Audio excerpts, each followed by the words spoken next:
Hi all, ഞാൻ ഇന്ന് try ചെയ്ത് നോക്കുന്നത് അഗാരോന്റെ ഈ ഒരു വോള്യൂമൈസർ ഹെയർ ഡ്രയർ ആണ്. ഈ അടിയിലത്തെ ഭാഗം വന്നിട്ട് നമുക്ക് ഏത് സൈഡിലോട്ട് വേണമെങ്കിലും റൊട്ടേറ്റ് ചെയ്യാൻ വേണ്ടി പറ്റും. ഇതിന്റെ ആകെ ഒരു പ്രശ്നം ഈ ബ്രിസ്റ്റൽസിന്റെ ഉള്ളിൽ നമ്മുടെ മുടി ഇങ്ങനെ കുടുങ്ങി കിടക്കും. അതെങ്ങനെ റിമൂവ് ചെയ്യേണ്ടതെന്ന് എനിക്ക് അറിഞ്ഞൂടാ. പിന്നെ ഇതിൽ 3 ഹീറ്റ് ആൻഡ് 2 സ്പീഡ് സെറ്റിംഗ്സ് വരുന്നുണ്ട്. 1 ഇയർ വാറന്റിയും വരുന്നുണ്ട്. ഞാൻ ലോറിയാലിന്റെ ഈ സെറം കൂടെ ഇട്ടിട്ടാണ് ഇത് ട്രൈ ചെയ്യാൻ വേണ്ടി സ്റ്റാർട്ട് ചെയ്തത്. ഇതിന്റെ ഈ ഗോൾഡൻ കളർ ഏരിയയിൽ നമ്മൾ തൊടുവാണെങ്കിൽ നമ്മുടെ കയ്യിൽ എന്തായാലും ചൂടടിക്കും. ഈ കൂൾ ടിപ്പിന്റെ അറ്റത്തിൽ പിടിച്ചിട്ട് വേണം നമ്മൾ ഈ ഹെയർ മൊത്തം ഡ്രൈ ചെയ്ത് കൊടുക്കാൻ വേണ്ടിയിട്ട്.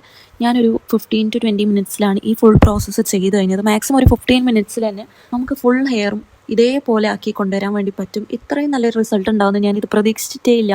എൻ്റെ മുടി നല്ല സോഫ്റ്റ് ആൻഡ് സിൽക്കി ആയിട്ടുണ്ട് ഇത് യൂസ് ചെയ്തതിന് ശേഷം. നിങ്ങൾക്ക് കണ്ടാൽ തന്നെ അറിയാം അതിൻ്റെ ഡിഫറൻസ്. ഒരു 15 മിനിറ്റ്സിൽ തന്നെ ഞാൻ ഈ ഫുൾ ഹെയർ ഡ്രൈ ചെയ്ത് കഴിഞ്ഞിട്ടുണ്ട്, ഒരു 90%. പിന്നെ ഇത് വെറ്റ് ഹെയറിലാണ് കൂടുതലും വർക്ക് ചെയ്യുന്നത്. ഞാൻ ഡ്രൈ ഹെയറിൽ ചെയ്ത് നോക്കിയപ്പം എനിക്കിത് അങ്ങനെ വർക്ക് ആയില്ല. നമ്മൾ സലൂണിലൊക്കെ പോയിട്ട് ഹെയർ സെറ്റ് ചെയ്യുന്ന അതേ ഒരു എഫക്റ്റ് ആണ് എനിക്ക് ഈ പ്രോഡക്റ്റ് യൂസ് ചെയ്ത സമയത്ത് തോന്നിയത്. പിന്നെ യൂസ് ചെയ്യാൻ ഭയങ്കര എളുപ്പമാണ്. പക്ഷേ ഈ സ്ട്രെയിറ്റ് ആയിട്ടുള്ള എഫക്റ്റ് കൂടുതൽ നേരം നിൽക്കുന്നില്ല. അതൊരു കുറച്ച് കഴിയുമ്പോഴത്തേക്ക് തന്നെ